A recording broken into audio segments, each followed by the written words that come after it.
रामदास कहे देख, जगत सर्वोई जिमायो, पर राम भजन प्रताप संत भजनी।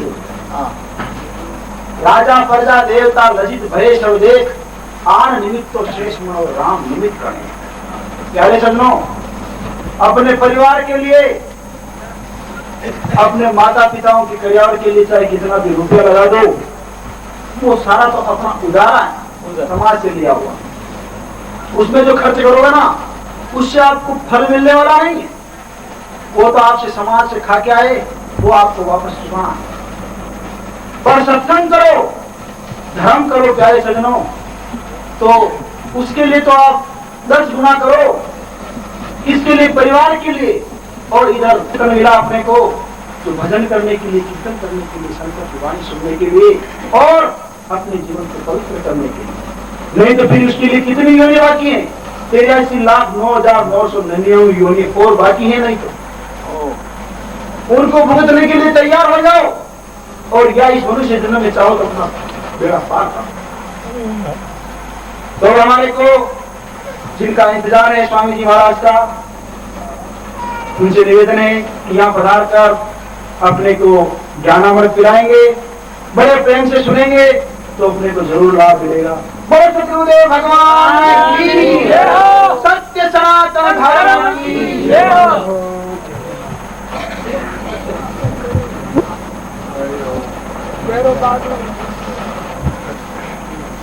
ओम भगवान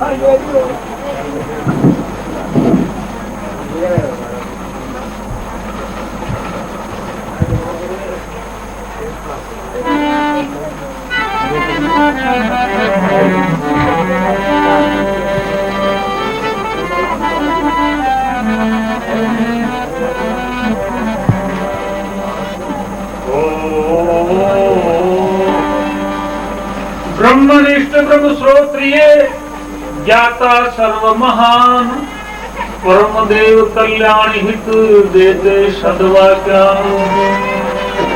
परहित तन वसुधा धरो, परहित तन वसुधा धरो, करो भवो दीपार।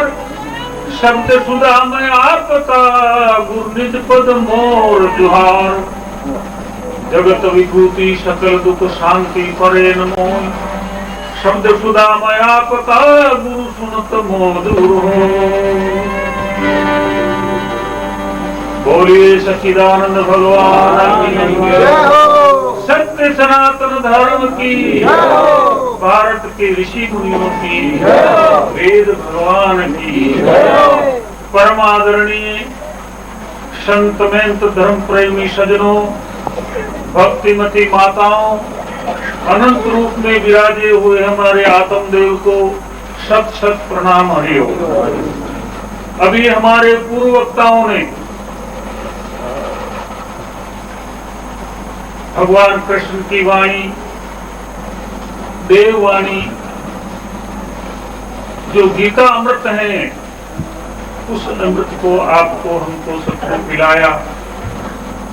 और अंत में सब जीवों के लिए जो एक जहाज बनी हुई है, हनुमान जी साथ में थे। अयोध्यापुरी में आकर के राज्याभिषेक होने के बाद में भगवान राम ने सोचा कि जैसी मेरी सेवा हनुमान ने की, वैसी सेवा ना सीता ने की, ना भैया लक्ष्मण ने की। मेरी सेवा हनुमान ने की।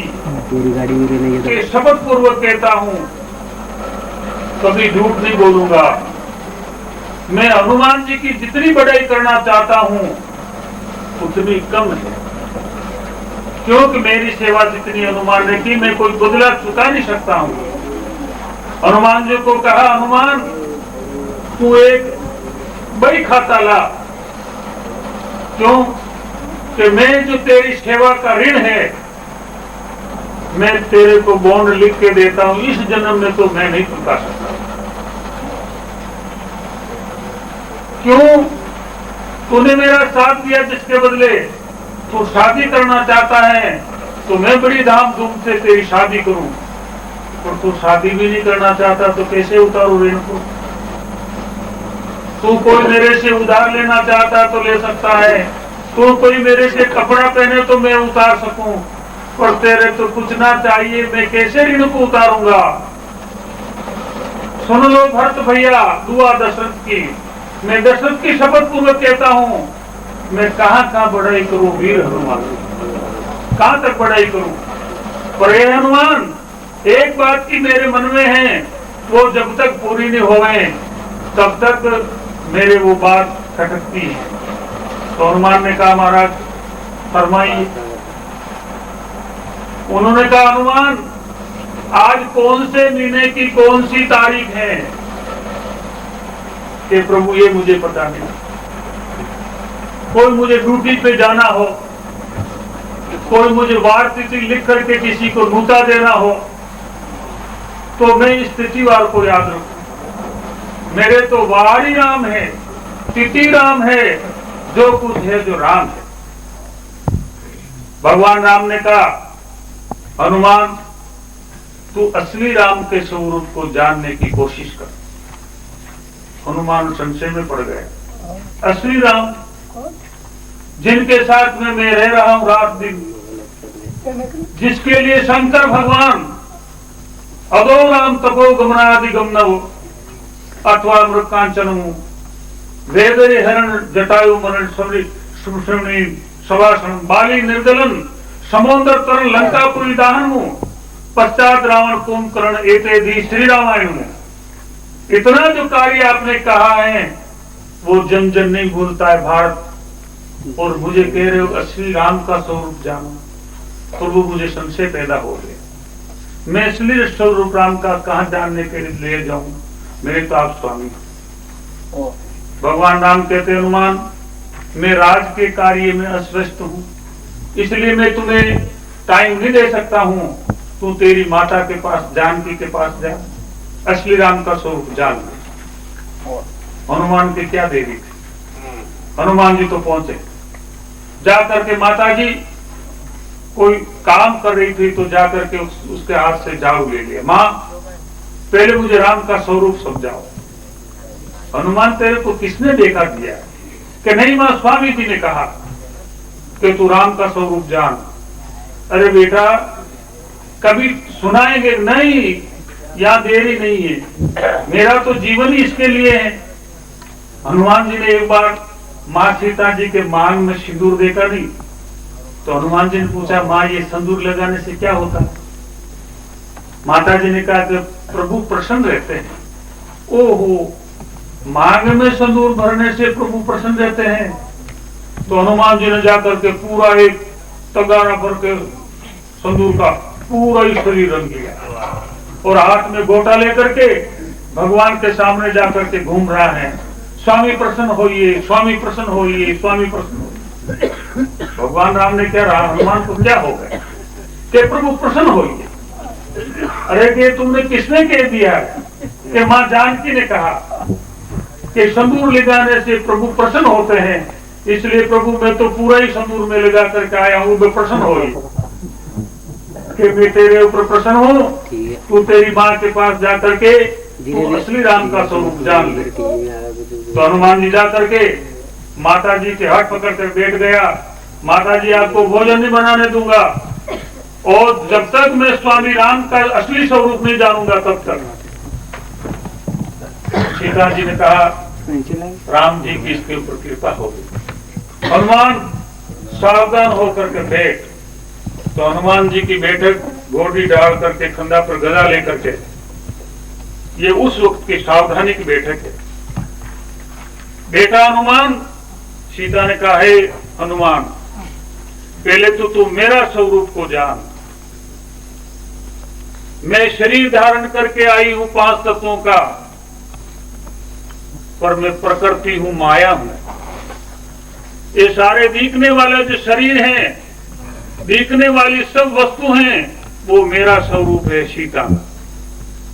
और जिसका संचालन करने वाला है वो स्वामी राम है। 5 तत्वों, 5 तत्व और 3 गुण ये 8 प्रकार की जो है अपरा प्रकृति है, ये तो मेरा स्वरूप है सीता का, और एक जीव रूपी परा प्रकृति है, वो स्वामी राम का स्वरूप है।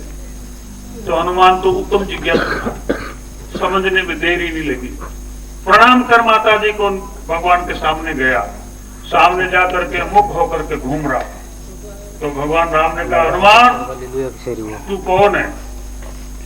तो हनुमान ने प्रणाम करके कहा, बेभाव से हूं सदा तुम चरण का दास, जीव भाव से अंश हूं ब्रह्म भाव से खास। हे प्रभु, मैं देव भाव से तो आप मेरे स्वामी हो, मैं आपका सेवक हूं, और जीव भाव से ईश्वर अंश जीव अविनाशी, चेतन अमल से जसुत राशि। मैं ईश्वर का अंश हूं, मैं जीवात्मा हूं, और ब्रह्म भाव से आप और मैं एक हूं। भगवान राम ने कहा, हनुमान तुम उस परम तत्व को पा लिया। तो परम तत्व को पाने के लिए अभी हमारे पूर्व वक्ताओं ने जो जात बनाई सत्संग की, उसमें बैठ करके जो मानव परम तत्व को पा सकता है वो अधिकारी है। तो जिन्होंने पाया तो किससे पाया? ब्रह्म ज्ञान से पाया। बाकी का खेल फतूर संसार का, उस खेल फतूर से कुछ होने वाला नहीं है, संतवाणी कह रही है।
चाहे त्याग जगे जग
सच्चिदानंद भगवान की जय हो।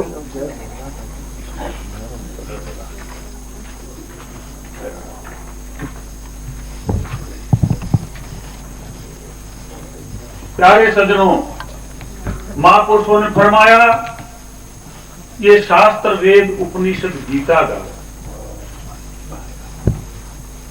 ये क्या फरमाते हैं कि ब्रह्म ज्ञान बिना नहीं जीवन मुक्ति पा। कर्म उपासना करने से तो आपका अंतःकरण शुद्ध होगा।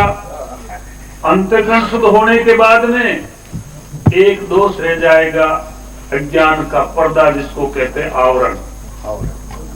वो आवरण हटाने के लिए ब्रह्म ज्ञान रूपी तलवार चाहिए। ब्रह्म ज्ञान किसे कहते हैं? ब्रह्म रूप को यथार्थ जानने का नाम ही ब्रह्म ज्ञान। तो वो जानने के लिए कौन सी क्रिया करनी पड़ती? कोई जब तक करना पड़े तो नहीं। जब तक करो 1000 वर्ष कई पूजा, चाहे कर लो करोड़ उपाय, साधन नहीं पूजा। ये दूसरा साधन ब्रह्म ज्ञान का नहीं है। किसी ने कहा 3 प्रकार के पाप हैं। एक तो पाप, एक संताप और एक ताप। पाप, ताप, संताप, ये 3 प्रकार से मानव दुखी हैं। तो ये कहाँ मिटता है? किसी ने कहा गंगा में मिट जाता है। गंगा में जाने से, स्नान करने से पाप, ताप मिटता है। और पाप जो लोगों का ये केन मात्र का, इसने गाय मार दी, कुत्ता मार दिया, ये जो केन मात्र का पाप है, केना मिट जाएगा कि ये मारने के बाद में गंगा जी चला गया, ये पाप मिट जाएगा। और फिर उसके मन में संताप है जो निकल जाएगा कि मैं इतना दिन पापी था पर गंगा में स्नान करने के बाद मेरा पाप मिट गया। ये केवल उसकी मन की मानंदी है।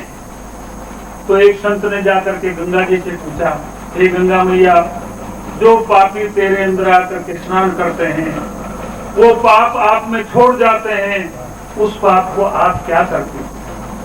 गंगा मैया ने कहा, बेटा मैं उस पाप को इकट्ठा करती हूँ। स्नान करते वो जब से इकट्ठा करती हूँ और वापस जाते समय वो क्या करता है, मेरे से गंगा जल ले जाता है भर करके, तो मैं सारे ही पाप उसमें भर देती हूँ। फिर छांदा लगा करके कहते हैं, जाओ अपने घर जा करके अन्न ओंकार करना और ये जात गंगा में बांट देना थोड़ा थोड़ा, फिर बन जाएगा। तो उन्होंने कहा थोड़ा बहुत रह गया होगा तो फिर बाद में, हाँ रह जाता है, तो फिर मैं उसको पाप को क्या करूं, मैं गंगा सागर में देख देती। तो संत ने गंगा सागर से पूछा कि हे गंगा सागर, कई पापी पाप करके आते नहीं भरते, जब तक वो पाप रह जाता है वो बे करके चला आता है, वो आप में आकर के एकत्रित होते, उसका आप क्या करते हो? तो उन्होंने कहा मैं क्या करता हूँ, मैं जब तक बारिश नहीं होती तब तक तो सब इकट्ठा करता हूँ, और जब बारिश होती मानसून उड़ता, उस मानसून में मैं बादलों को सुपुर्द कर देता हूँ, बादल ले जाता मेरे से। तो बादल को पूछा संत ने, आप क्या करते हो?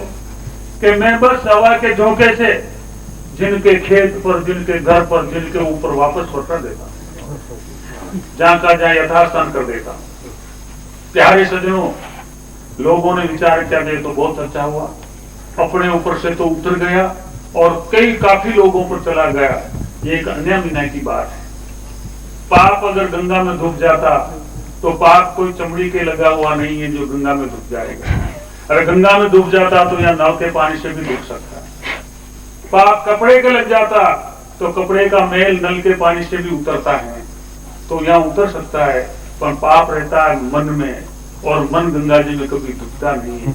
और डूबा हो तो देख लो, 23 करो हजार वर्ष यानी कर लो चारों धाम तीर्थ हजारों, नहीं कटे कर्म थारे बंदियों पाप को भाव। ज्ञाना अग्नि देवे जहां रहन नहीं पावे। अर्जुन को भगवान ने कहे, अर्जुन सारे पाप जो हैं वो ज्ञानाग्नि में भस्म होता है, बाकी किसी में नहीं होता। तो ब्रह्म ज्ञान बिना नहीं जीवन मुक्ति पावे। किसी ने कहा संसार को, घर बार को छोड़ करके, वस्त्रों को छोड़ करके, भोजन भी हाथ से नहीं बनाते, भोजन भी हाथ से नहीं लेते, जिसके हाथ पर भोजन भी दूसरा रखता है और वो फिर एक टाइम भोजन करता है, उसका पाप तो मिट जाता होगा। तो उन्होंने कहा कि त्याग जगह जंगल में लगा रहे, भूख लगे तो पान फूल फूल से बिना खोज किया ईश्वर नजर नहीं आता। क्योंकि मानव जन्म जो दिया है ये नंगा रहने के लिए नहीं दिया, ये तो लज्जा को ढांकने के लिए दिया है। बाकी के सब जन्म, सब जो जीवा जो नंगे रहते हैं, उनको कोई कपड़ा नहीं पहनाता है। राष्ट्रपति की भैंस को कोई लहंगा नहीं पहनाते, सरपंच साहब की घोड़ी को कोई लहंगा नहीं उड़ाते, वे नागा ही देता है। और मनुष्य जन्म में आने के बाद में भी कोई नागा रहता है, कहता है कि तो हमारा पंथ, ये हमारा धर्म, तो कैसे धर्म माना जाए? मनुष्य जन्म के सिवाय आपका बोलने चालने का मुंह खुला किसी जन्म में नहीं है। पशुओं का सब मुंह बंद है, हाँ मुंह करो भले, पर कह नहीं सकता। देवताओं का भी मुंह बंद है, देवता भी किसी भोपाजी में आए, नंगारों बजाय भोपाजी में आ रही थी, बोली देवता ने तो मुहूर्त में बोली। तो जब देव लोग तक मुंह बंद है, तो फिर मनुष्य जन्म में आकर के भी कोई कहता है तो बोलता नहीं मून। अरे साधु भाई, मनन करे जो मुनि, गूंगा बोले ना। जो मनन करता है वेद शास्त्र को वो मुनि कहलाता है, नहीं बोलने वाले को तो गूंगा कहते हैं, वो मुनि नहीं।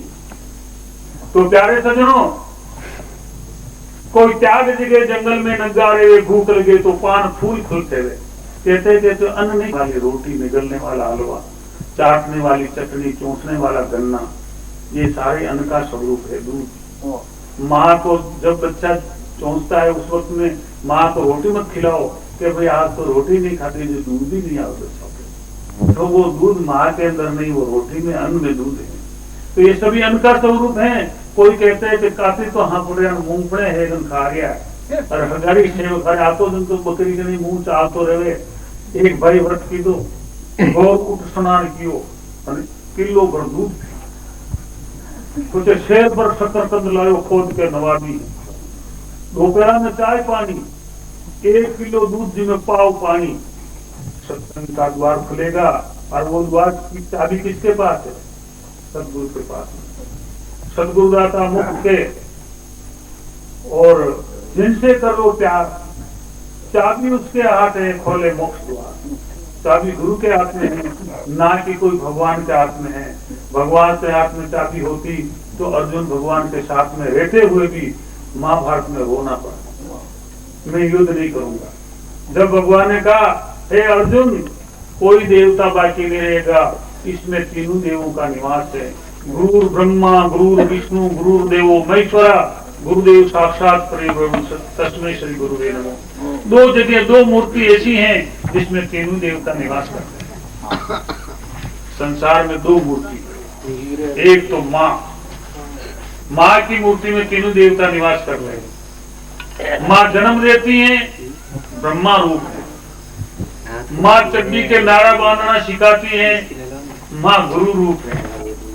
माँ अपने आंचल से दूध पिलाती है, वो विष्णु रूप है, पालन करती है। उस आशीर्वाद को ब्रह्मा भी नहीं टाल सकता है, और माँ का श्राप देने से कोई टाल नहीं सकता। तीन लोक में जिसने माता पिता की सेवा नहीं की तो उसका श्राप लगेगा, वो संतान अंतर्वाणी हो जाएगा। और जिसने माता पिता की सेवा की है और माँ का आशीर्वाद ले लिया तो समझो गुरु का आशीर्वाद, ब्रह्मा विष्णु में तीनों के आशीर्वाद। तो ये दो जगह ऐसी हैं जिसमें तीनों देवता निवास करते हैं। एक तो गुरु में, गुरु शब्द सुना करके सृष्टि की रचना करते हैं नाद पीढ़ी से। गुरु ज्ञान अमृत पिला करके जीवों को तृप्त करते हैं विष्णु। और गुरु काम क्रोध मद आदि का श्रृंगार करते हैं तो गुरु शिव हैं। और गुरु साक्षात परिब्रह्म परमात्मा से मिला देते हैं। वो कहाँ मिलाते हैं? जो कोई और को दूर बतावे मूर्ख मूठ अज्ञान, जगत से जुदा नहीं भगवान। जिन महापुरुषों ने सत उपदेश दे करके और उनने परमात्मा का आत्मा का साक्षात्कार कराया है तो आपके हृदय में करवाया, कहीं मंदिर मस्जिद में नहीं करवाया। शायद कबीर कहते हैं संतवाणी में,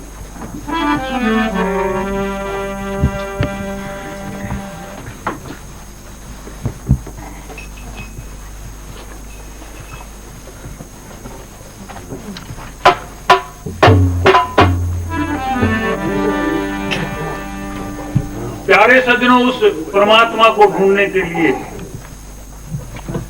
कहां कहां पर लोग जाते हैं। राह ईश्वर की ढूंढ रहे हैं पत्थर और दीवारों से। राह ईश्वर की पूछ रहे हैं कागज की तस्वीरों से। राह ईश्वर की ढूंढ रहे हैं सांकड़ और जंजीरों से। राह ईश्वर की ढूंढ रहे हैं झूठे पीर फकीरों से। जगह जगह पर धक्का खाकर क्यों बिगाड़ो मिट्टी को, के अवतार खुला ले पहली गुरु से आंख की पट्टी को। आंख की पट्टी को खुला ले, ज्ञान का सुरमा डाल ले, अज्ञान आंख से जाला मिटा दे तो तुम्हें साक्षात्कार होएगा। कहाँ होएगा? जिसके लिए कबीर राष्ट्र कहते हैं। हरिओम।